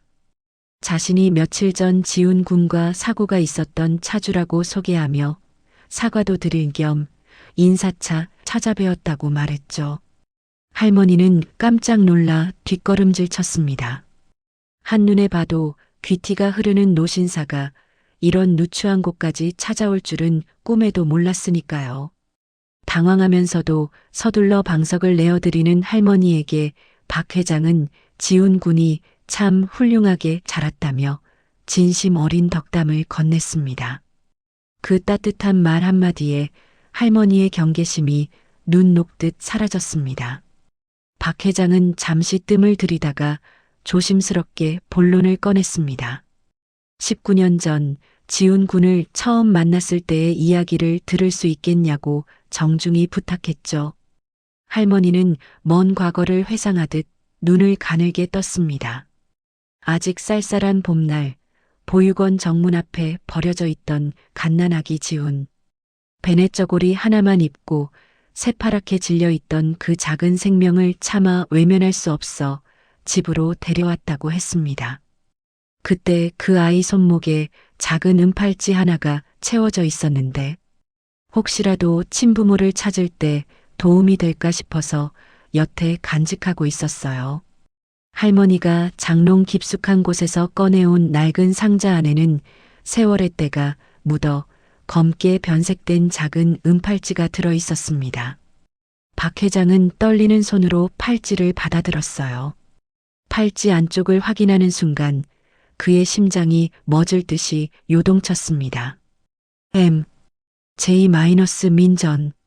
19년 전 며느리가 태어날 아기를 위해 직접 주문 제작했던 바로 그 이니셜 팔찌였습니다. 세상에 단 하나뿐인 절대 다른 것과 착각할 수 없는 결정적인 증거였죠. 박 회장의 손이 걷잡을 수 없이 떨리기 시작했습니다. 눈앞이 하얗게 변하고 숨이 가빠왔어요. 죽은 줄만 알았던 손자가 살아있었습니다. 그것도 이렇게 가까운 곳에서 이렇게 힘겹게 살아가고 있었던 겁니다. 박 회장은 팔찌를 가슴에 품고 오열했습니다. 19년 동안 가슴속에 응어리져 있던 슬픔과 죄책감이 한꺼번에 터져 나왔죠. 할머니는 영문을 모른 채 당황하여 박 회장을 바라봤습니다. 한참을 울던 박 회장은 겨우 마음을 추스르고 할머니에게 팔찌를 잠시 빌려달라고 간곡히 부탁했습니다. 할머니는 박 회장의 간절한 눈빛을 거절할 수 없었죠. 박 회장은 팔찌를 소중히 품에 안고 옥탑방을 나섰습니다. 그의 발걸음은 들어올 때와는 비교도 할 수 없을 만큼 가벼웠지만 동시에 천근만근 무거웠습니다. 이제 남은 것은 유전자 검사를 통해 확실한 물증을 확보하는 것뿐이었죠. 한편 아르바이트를 마치고 돌아오던 지우는 집 앞에서 낯선 고급 세단이 출발하는 것을 목격했습니다. 어디서 많이 본 차 같다는 생각이 들었지만 대수롭지 않게 넘겼어요. 지우는 힘없이 옥탑방 계단을 올랐습니다. 문을 열자 할머니가 걱정스러운 얼굴로 그를 맞이했죠. 아까 다녀간 노신사가 내 어린 적 은팔찌를 보더니 대성통곡을 하고 가져갔다는 할머니의 말에 지우는 고개를 갸웃거렸습니다. 그 낡은 은팔찌가 뭐라고 그토록 울었을까? 혹시 자신의 친부모와 관련된 사람일까? 하지만 이내 고개를 저었습니다. 자신을 버린 부모 따위 이제 와서 무슨 상관이냐고 애써 무시하려 했죠. 하지만 가슴 한구석에서는 설명할 수 없는 작은 기대감이 꿈틀거리기 시작했습니다. 그것은 19년 동안 굳게 닫혀있던 판도라의 상자가 열리는 소리였습니다.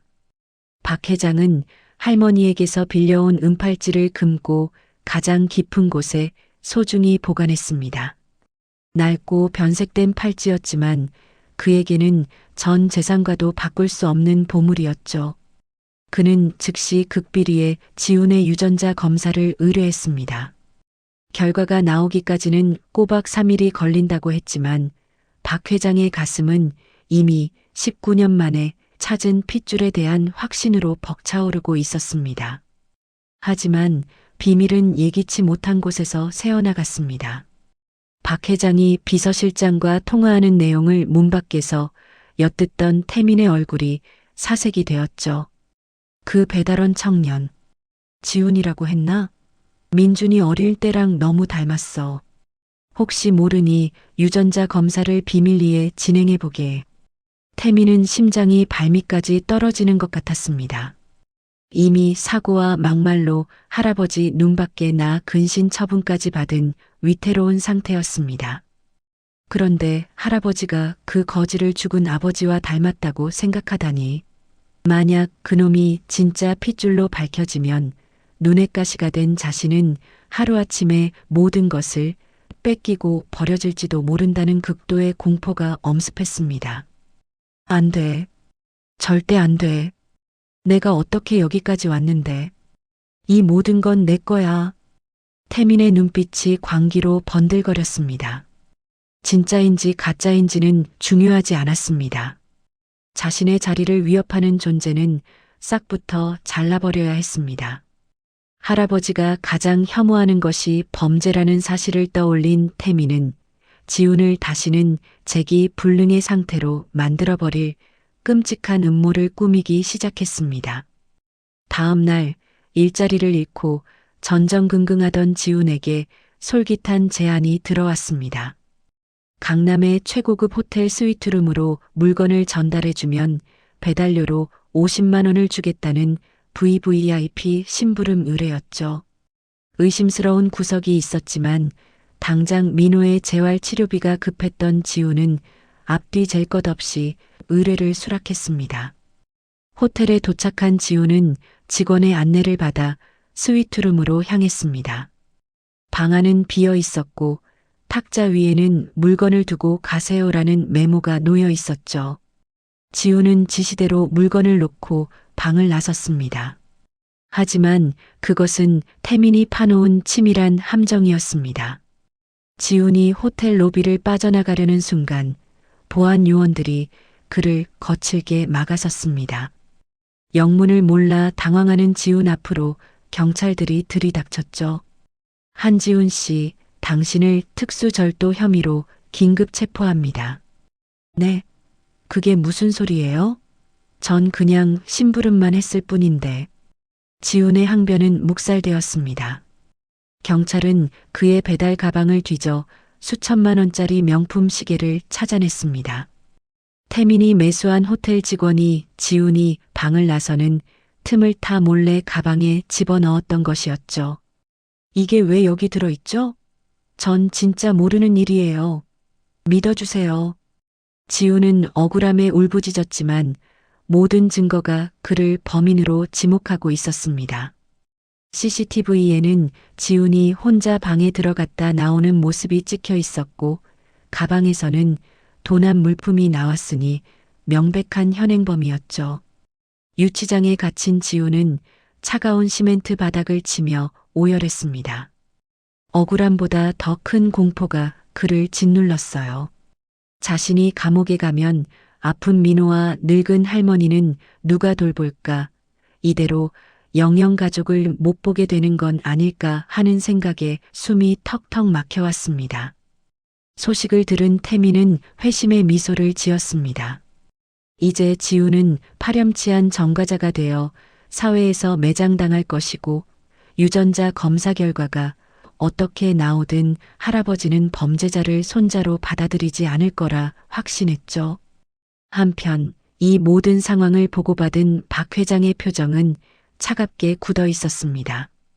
하지만 그는 당장 움직이지 않았어요. 섣불리 나섰다가는 오히려 이 덫을 놓은 진짜 범인에게 도망칠 기회를 줄 수 있다고 판단했기 때문이죠. 박 회장은 비서실장을 은밀히 불렀습니다. 그의 눈빛은 19년 전 그룹을 위기에서 구해냈던 승부사의 그것처럼 매섭게 빛나고 있었습니다. 김 실장, 아무래도 집안에 쥐새끼 한 마리가 숨어든 것 같네. 호텔 CCTV 원본부터 확보하게. 그리고 그날 호텔 직원들의 통화 내역, 계좌 내역까지 샅샅이 뒤져. 감히 내 진짜 핏줄을 건드린 대가가 얼마나 혹독한지 똑똑히 보여줘야겠어. 차가운 시멘트 바닥에서 올라오는 한기가 온몸을 감쌌습니다. 유치장의 좁은 철창 사이로 들어오는 희미한 불빛이 지훈의 창백한 얼굴을 비췄죠. 억울함에 밤새 울다 지쳐 눈은 퉁퉁 부어 있었고 목은 쉬어서 말조차 제대로 나오지 않았습니다. 하지만 지훈을 가장 고통스럽게 하는 건 자신의 처지가 아니었습니다. 유치장 벽에 걸린 낡은 시계가 째깍째깍 소리를 내며 무심하게 돌아가고 있었어요. 오후 1시, 민호의 수술이 시작될 시간이었습니다. 성공 확률 50% 미만의 대수술. 수술실에 들어가기 전 꼭 손을 잡아주겠다고, 무서워하지 말라고, 안아주겠다고 약속했는데 지우는 차가운 철창 안에 갇혀 아무것도 할 수 없었죠. 형사님, 제발요. 전화 한 통만 쓰게 해주세요. 제 동생이 지금 수술실에 들어간다고요. 지우는 철창을 붙잡고 미친 듯이 흔들며 애원했습니다. 마지막일지도 모르는 동생의 목소리라도 듣고 싶었으니까요. 하지만 당직 형사는 시끄럽다며 철창을 공봉으로 내리칠 뿐이었습니다. 조용히 안 해? 절도범 주제에 뭐가 그렇게 당당해. 어린 놈이 벌써부터 싹수가 노랗구만. 형사의 차가운 일갈에 지우는 바닥에 주저앉아 머리를 감싸쥐었습니다. 억울하다고 나는 아니라고 수백 번 외쳐봐도 아무도 들어주지 않는 현실이 너무나 가혹했습니다. 자신이 감옥에 갇혀 있는 동안 하나뿐인 동생이 홀로 생사를 넘나드는 싸움을 시작했다는 사실이 그를 미치게 만들었습니다. 민호야, 미안해. 형이 약속 못 지켜서 정말 미안해. 지우는 가슴을 치며 오열했습니다. 억울한 누명을 쓴 것보다 가장 필요한 순간에 가족 곁에 있어 주지 못한다는 죄책감이 더 뼈아팠죠.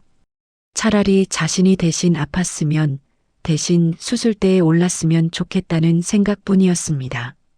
그 시각 병원 수술실 앞, 할머니는 굳게 닫힌 수술실 문을 바라보며 하염없이 눈물을 흘리고 계셨습니다. 수술 중이라는 붉은 등이 켜지자 가슴이 철렁 내려앉았죠. 수술실로 들어가기 직전까지 형아를 찾던 민호의 작은 목소리가 귓가에 맴돌았습니다. 할머니, 형아는 왜 안 와? 나 무서운데. 형아 보고 싶은데. 마치 기운에 몽롱한 상태에서도 형의 손을 찾던 민호의 고사리 같은 손이 떠올라 할머니는 가슴이 미어지는 것 같았습니다. 이 불쌍한 형제에게 왜 이런 가혹한 시련만 주시는지 하늘이 원망스러워 가슴을 치고 또 쳤습니다. 한편 박 회장은 이 모든 상황을 실시간으로 보고받고 있었습니다. 비서실장이 가져온 것은 태민이 경찰보다 한 발 앞서 빼돌렸던 결정적인 증거 영상이었습니다.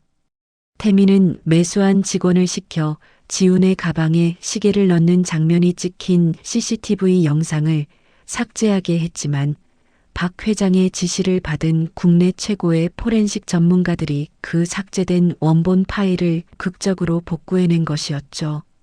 게다가 그 직원의 대포폰 통화 내역을 정밀 분석한 결과 사건 직전 태민과 수십 차례 은밀하게 통화한 사실도 밝혀졌습니다.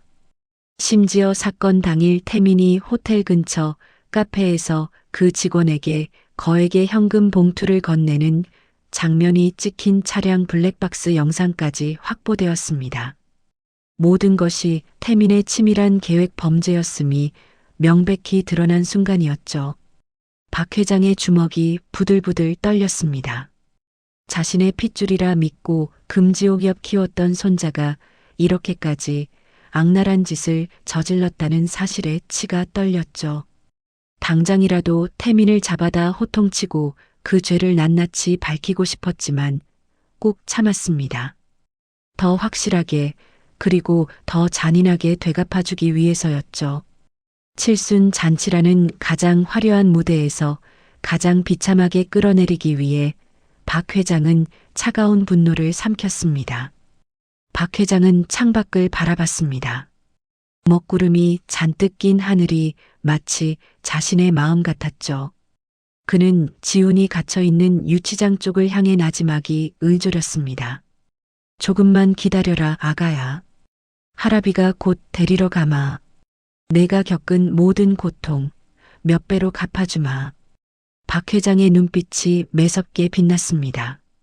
그것은 손자를 지키기 위해 모든 것을 건 할아버지의 분노이자 19년 만에 찾은 핏줄에 대한 뜨거운 사랑이었습니다. 유치장 안 지우는 탈진하여 차가운 바닥에 쓰러져 있었습니다. 꿈속에서 민호가 환하게 웃으며 뛰어오는 모습이 보였죠. 하지만 손을 뻗어 잡으려 하면 안개처럼 사라져버렸습니다. 안 돼. 가지마, 민호야. 형이 잘못했어. 지우는 식은땀을 흘리며 잠꼬대를 했습니다. 차가운 바닥에 웅크린 그의 작은 몸이 더없이 애처로워 보였죠. 절망의 끝자락에서 그는 아직 자신에게 다가오고 있는 거대한 구원의 손길을 알지 못했습니다. 가장 어두운 밤이 지나면 가장 찬란한 아침이 온다는 것을 19소녀는 아직 배우지 못했으니까요. 유치장의 차가운 시멘트 바닥에서 정신을 잃어가던 지훈을 깨운 것은 낯선 남자들의 단호한 목소리였습니다.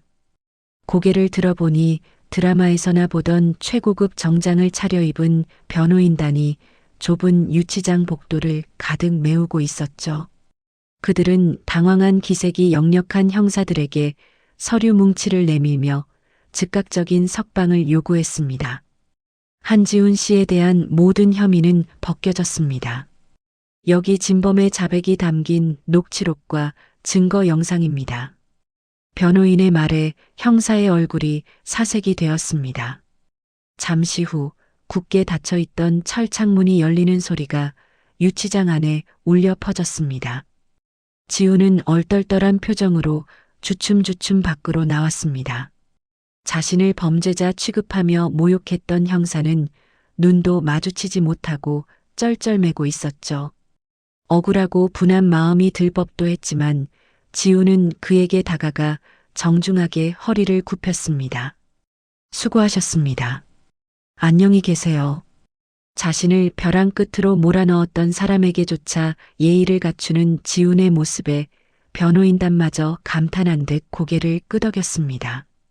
경찰서를 빠져나온 지훈은 대기하고 있던 검은색 고급 세단에 올랐습니다.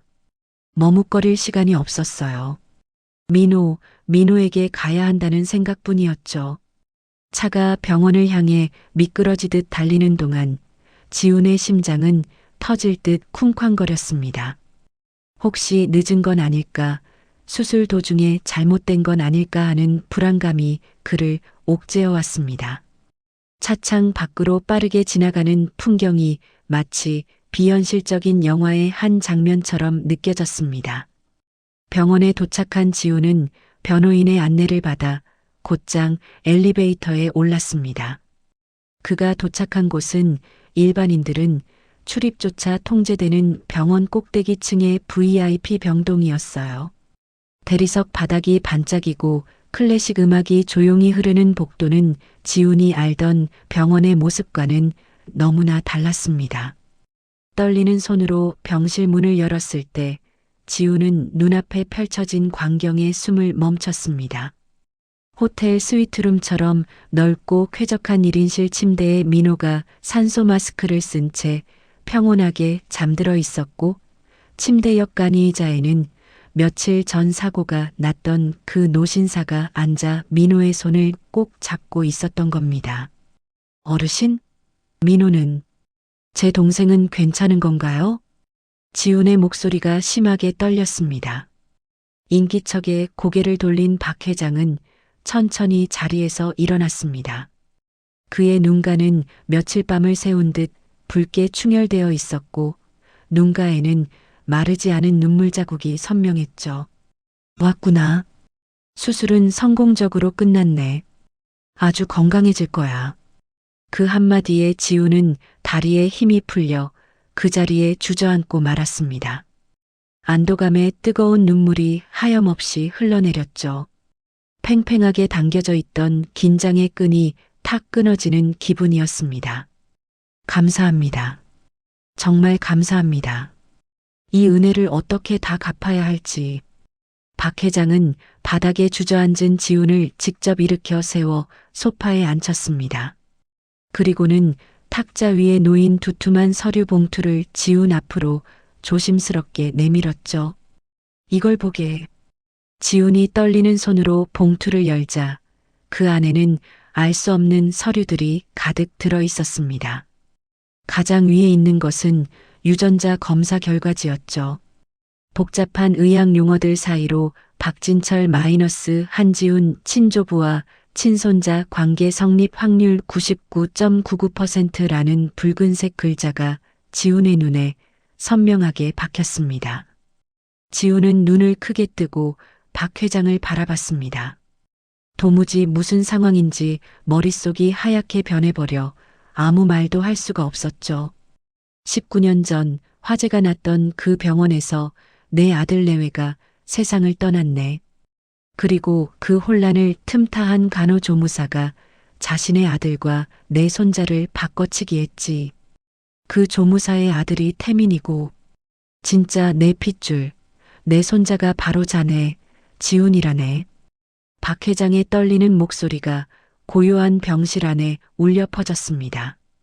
지훈은 멍하니 박 회장을 바라보다가 자신의 손목을 내려다봤습니다. 할머니가 주셨던, 지금은 박 회장의 손에 들려있는 그 낡은 은팔찌가 보였죠. 미안하다. 정말 미안하다. 할아비가 너무 늦게 알아봤어. 내가 그 춥고 배고픈 곳에서 모진 고생을 하는 동안 나는 그것도 모르고 가짜를 손자라 믿고 살았구나. 이 못난 할애비를 용서해 다오. 박 회장의 눈에서 굵은 눈물방울이 뚝뚝 떨어져 지훈의 손등을 적셨습니다. 그 뜨거운 온기에 지훈은 그제야 이 모든 것이 꿈이 아니라는 것을 깨달았죠. 19년 동안 가슴 한구석에 응어리져 있던 버려진 아이라는 깊은 상처가 눈 녹듯 사라지는 순간이었습니다. 자신은 버려진 것이 아니라 잃어버린 존재였다는 사실이 가슴 벅차게 다가왔습니다. 할아버지, 제 할아버지. 지훈이 태어나 처음으로 불러보는 그 단어에 박 회장은 오열하며 손자를 와락 끌어안았습니다. 앙상하게 마른 지훈의 등이 그의 가슴을 더욱 아프게 후벼 팠죠. 그래, 내 새끼. 이제 아무 걱정 마라. 할아비가 다 지켜줄게. 다시는 너 혼자 울게 하지 않으마. 지훈은 할아버지의 넓은 품에 안겨 어린아이처럼 엉엉 울었습니다. 19년 동안 꾹꾹 눌러왔던 외로움과 서름이 한꺼번에 터져나왔죠. 그것은 지난날의 아픔을 씻어내는 치유의 눈물이자 새로운 가족과 함께할 내일을 향한 희망의 눈물이었습니다. 창밖으로 지루했던 장마가 끝나고 따사로운 햇살이 병실 안으로 스며들어 두 사람을 따뜻하게 감싸 안았습니다. 19년 만에 제자리를 찾은 두 사람의 운명을 축복하듯 말이죠. 민호가 일반 병실로 옮겨지고 안정을 되찾자 박 회장은 지훈을 데리고 잠시 병원 밖으로 나왔습니다. 며칠 만에 마시는 바깥 공기가 상쾌하게 느껴졌지만 두 사람의 표정은 사뭇 비장했습니다. 이제 남은 것은 잘못된 것을 바로잡고 잃어버린 자리를 되찾는 일뿐이었으니까요. 박 회장은 지훈을 강남의 최고급 맞춤 정장 숍으로 데려갔습니다. 어리둥절해하는 지훈에게 박 회장은 내일 열린 자신의 칠순 잔치에 지훈을 진짜 손자로 정식 소개하고 싶다는 뜻을 밝혔습니다. 지훈은 자신에게는 과분한 자리라며 손사래를 쳤지만 박 회장의 의지는 단호했습니다. 그 자리는 단순한 생일잔치가 아니라 가짜가 진짜 행세를 하며 후계자 자리를 넘보는 것을 막아야 하는 결전의 장이었기 때문이죠. 박 회장은 지훈에게 태민과 그 친모가 꾸민 끔찍한 음모에 대해 낱낱이 이야기해 주었습니다.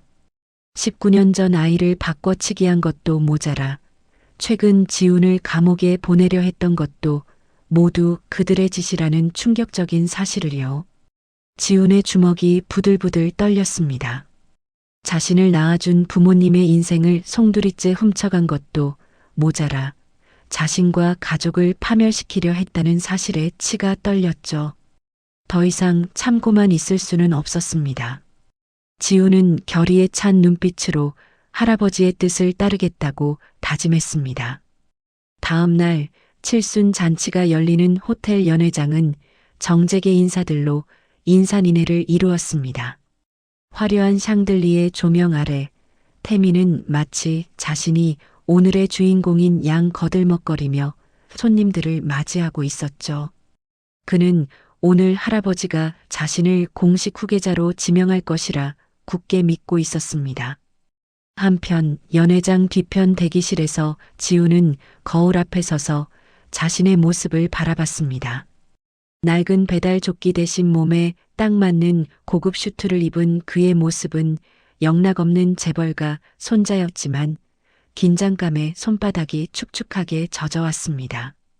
평생을 가난하게 살아온 자신이 과연 저 화려한 무대 위에서 당당하게 설 수 있을까 하는 두려움이 밀려왔죠. 그때 대기실 문이 열리고 곱게 한복을 차려입은 할머니가 들어오셨습니다. 할머니는 지훈의 손을 꼭 잡으며 하늘에 계신 부모님도 기뻐하실 거라며 따뜻하게 응원해 주셨죠. 할머니의 응원에 지우는 다시 한번 마음을 다잡았습니다. 자신은 혼자가 아니었습니다. 든든한 할아버지와 사랑하는 할머니, 그리고 병상에서 응원하고 있을 민호까지. 지우는 깊게 심호흡을 하고 대기실 문을 나섰습니다. 연회장 안에서는 박 회장의 인사말이 시작되고 있었습니다.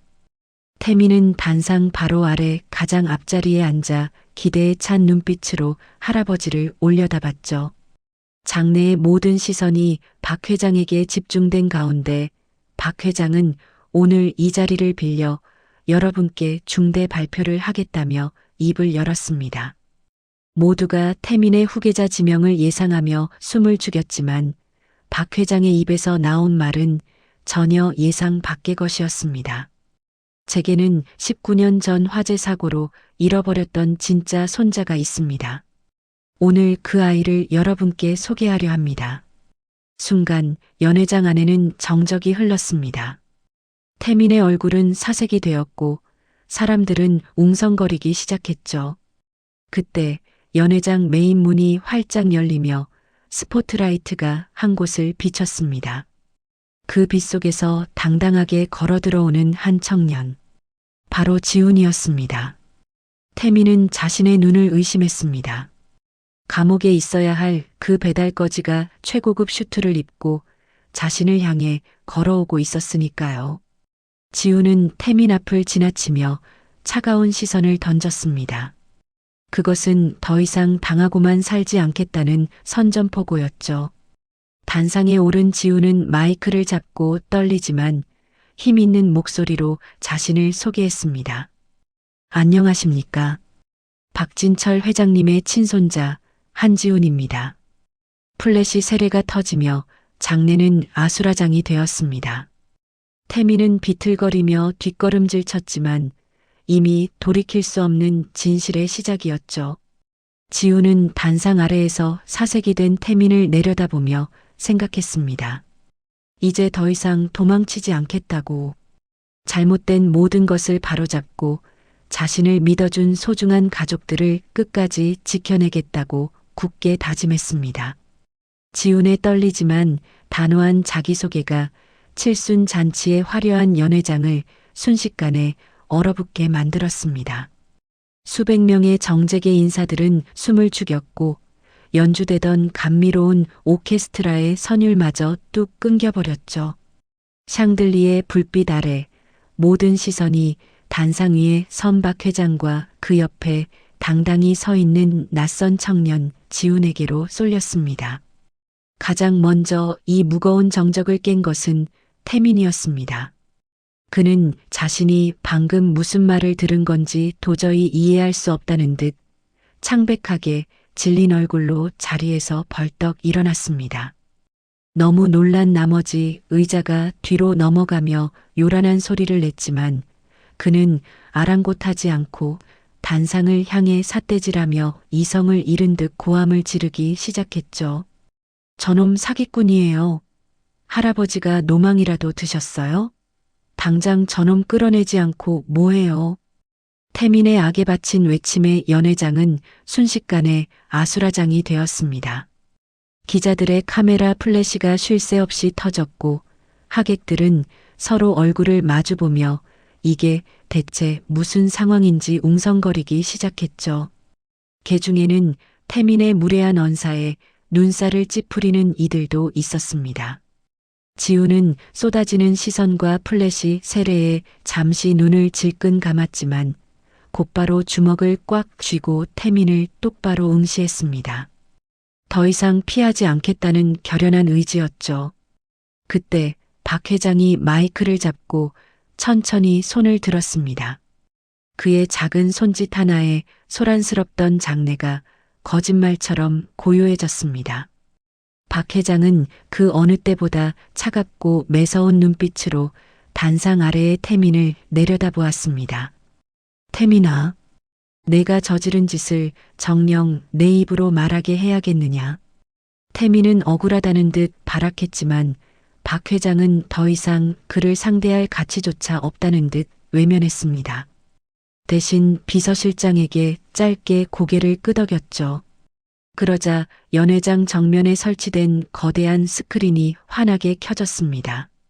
처음 화면에 나타난 것은 며칠 전 호텔 복도의 CCTV 영상이었습니다. 지훈이 스위트룸에 들어갔다 나오는 평범한 모습이었죠. 태민이 안도하며 비릿한 미소를 짓는 순간 화면이 바뀌었습니다. 경찰조차 확보하지 못했던 태민이 돈으로 매수해 삭제시켰던 바로 그 원본 영상이었습니다. 영상 속에서는 호텔 직원이 지훈이 잠시 한눈을 판 사이 그의 배달 가방에 몰래 명품 시계를 집어넣는 장면이 너무나도 선명하게 재생되고 있었습니다. 하객들 사이에서 경악의 탄식이 터져나왔습니다. 믿을 수 없다는 듯 입을 가리는 사람, 혀를 차는 사람, 태민을 경멸 어린 시선으로 바라보는 사람 등 다양한 반응들이 쏟아져 나왔죠.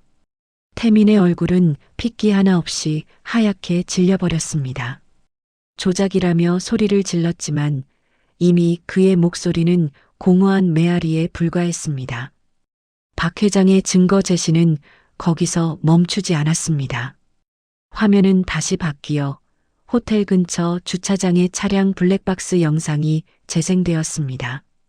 태민이 모자를 눌러 쓴 채 바로 그 호텔 직원에게 두툼한 현금 봉투를 건네며 무언가를 은밀하게 지시하는 모습이 고스란히 담겨 있었죠. 박 회장은 마이크를 잡고 나지막하지만 연회장 구석구석까지 울리는 힘 있는 목소리로 말했습니다. 태민이 자신이 진짜 핏줄을 찾으려 한다는 것을 엿듣고 진짜 손자일지도 모르는 지훈을 파렴치한 범죄자로 만들어 자신의 눈과 귀를 가리려 했다는 추악한 진실을 낱낱이 폭로했습니다. 연 회장은 충격에 휩싸였습니다. 재벌 3세의 추악한 민낯이 만천하에 드러나는 순간이었죠. 하지만 박 회장은 여기서 멈추지 않고 다음 증거를 제시했습니다. 스크린에는 지훈과 박 회장의 유전자 검사 결과지가 떴습니다. 복잡한 유전자 정보들 아래 친조부와 친손자 관계 성립 확률 99.99%라는 붉은색 글자가 모든 것을 증명하고 있었죠. 박 회장은 품속에서 낡은 은팔찌를 꺼내 높이 들어 보였습니다. 19년 전 아들이 며느리에게 선물했던 세상에 단 하나뿐인 팔찌이자 지훈이가 19년 동안 간직해온 유일한 부모님의 유품이라는 사실을 밝히자 장내에는 숙연한 분위기마저 감돌았습니다. 마지막으로 화면이 다시 바뀌었습니다. 19년 전 병원 화재 당시의 희미한 CCTV 영상이었죠. 아비규환 속에서 간호조무사 복장을 한 여자가 아기를 안고 급히 병원을 빠져나가는 모습이었습니다. 박 회장은 19년 전 그날 밤 화재의 혼란 속에서 두 아이가 뒤바뀌었다는 잔인한 진실을, 그리고 그 모든 비극의 시작이 바로 태민의 친모였다는 사실을 모든 사람 앞에 공개했습니다. 태민은 그 자리에 주저앉아 넋나간 사람처럼 중얼거렸습니다. 자신이 믿었던 모든 세계가, 당연하게 누려왔던 모든 특권이 거짓 위에 세워진 모래성이었다는 사실에 완전히 무너져 내린 것이었죠. 그는 마지막 발악이라도 하듯 단상 위로 기어 올라오려 했지만 이미 건장한 보안 요원들이 그의 양팔을 단단히 붙잡아 제지했습니다. 이거 난 억울해. 할아버지, 저놈이 다 꾸민 짓이라고요. 태민이 처절한 비명을 지르며 연회장 밖으로 끌려나가는 모습을 지우는 복잡한 심경으로 바라봤습니다. 분노나 통쾌함보다는 진실을 몰랐다 해도 그릇된 선택으로 스스로를 파멸로 몰고 간 태민에 대한 일말의 연민이 스쳐 지나갔습니다. 박 회장은 단상에 홀로 남겨진 지훈의 손을 높이 들어 올렸습니다. 그리고 하객들을 향해 선포했습니다. 여기 있는 이 아이가 제 모든 것을 물려받을 유일한 후계자이자 제 목숨보다 소중한 진짜 손자입니다. 엄청난 기립박수와 함께 플래시 세례가 터졌습니다. 지우는 눈을 감았다 떴습니다. 19년간의 춥고 배고팠던 기억들, 억울하게 도둑 누명을 쓰고 유치장에 갇혔던 순간들이 주마등처럼 스쳐 지나갔습니다. 그리고 이제 그 모든 시련을 이겨내고 자신의 진짜 이름과 가족을 되찾은 것이었습니다. 지우는 할아버지의 따뜻한 손을 마주 잡으며 굳게 다짐했습니다. 잃어버린 세월만큼 더 행복하게, 그리고 더 강하게 소중한 사람들을 지켜내겠다고요. 3년이라는 시간이 흘렀습니다. 강남 한복판에 우뚝 솟은 민서 딜리버리 본사 건물. 19층 대표이사실의 통유리창 너머로 서울 시내가 한눈에 내려다 보였죠. 말끔한 정장을 입고 창밖을 바라보는 지훈의 뒷모습은 3년 전 비에 젖은 채 오들오들 떨던 그 배달원 소년과는 사뭇 달랐습니다. 하지만 그의 눈빛만큼은 여전히 맑고 따뜻했죠. 그는 할아버지의 제안을 정중히 거절했습니다. 재벌가 후계자로서 편안한 삶을 누릴 수도 있었지만 지우는 자신만의 길을 개척하고 싶었습니다. 자신처럼 힘들게 일하는 배달 라이더들이 정당한 대우를 받고 안전하게 일할 수 있는 회사를 만드는 것이 그의 새로운 꿈이었죠. 박 회장은 그런 손자의 뜻을 존중하며 든든한 후원자가 되어 주었습니다. 대표님, 다음 일정 브리핑해 드리겠습니다. 비서의 목소리에 지우는 뒤를 돌아봤습니다. 책상 위에는 대표이사 박지훈이라는 명패가 놓여 있었지만 그는 여전히 자신을 한지훈이라 불렀습니다. 자신을 키워준 할머니의 성을 그대로 따르는 것이 그분에 대한 도리라고 생각했기 때문이죠. 오후 3시에 라이더 안전기금 전달식이 있고 5시에는 비서의 보고를 받으며 지훈의 시선이 책상 한쪽에 놓인 가족 사진에 머물렀습니다. 사진 속에는 환하게 웃고 있는 4사람의 모습이 담겨 있었죠.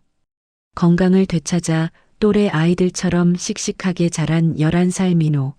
이제는 지훈의 친할아버지와 가족처럼 허물없이 지내시는 할머니, 그리고 인자한 미소를 짓고 있는 박 회장까지. 피보다 더 진한 사랑으로 맺어진 진정한 가족의 모습이었습니다. 사실 지훈에게는 아직도 잊히지 않는 기억이 하나 있었습니다. 얼마 전 교도소에 수감 중인 태민을 면회 갔던 일이었죠.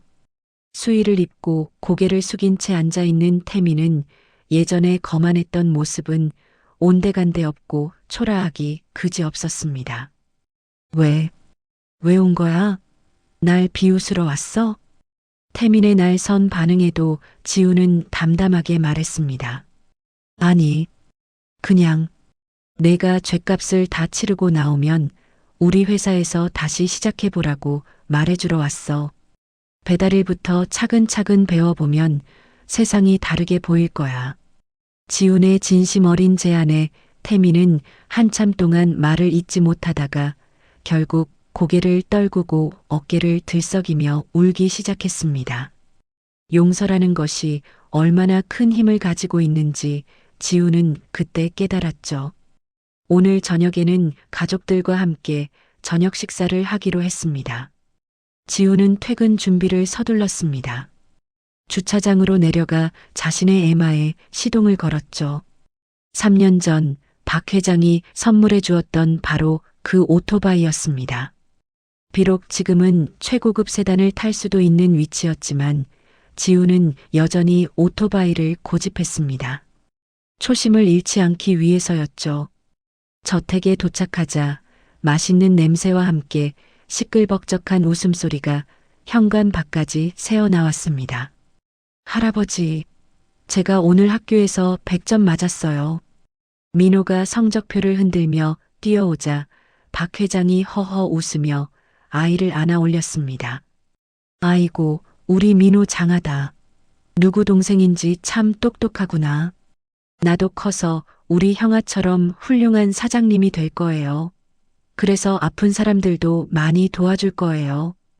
넓은 주방에서는 할머니가 분주하게 움직이고 계셨습니다.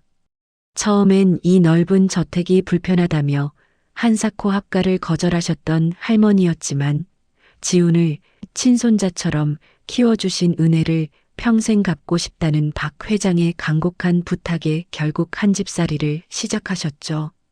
이제는 박 회장과 서로를 어르신, 할멈이라 부르며 친남매처럼 때로는 오랜 친구처럼 서로 의지하며 지내고 계셨습니다.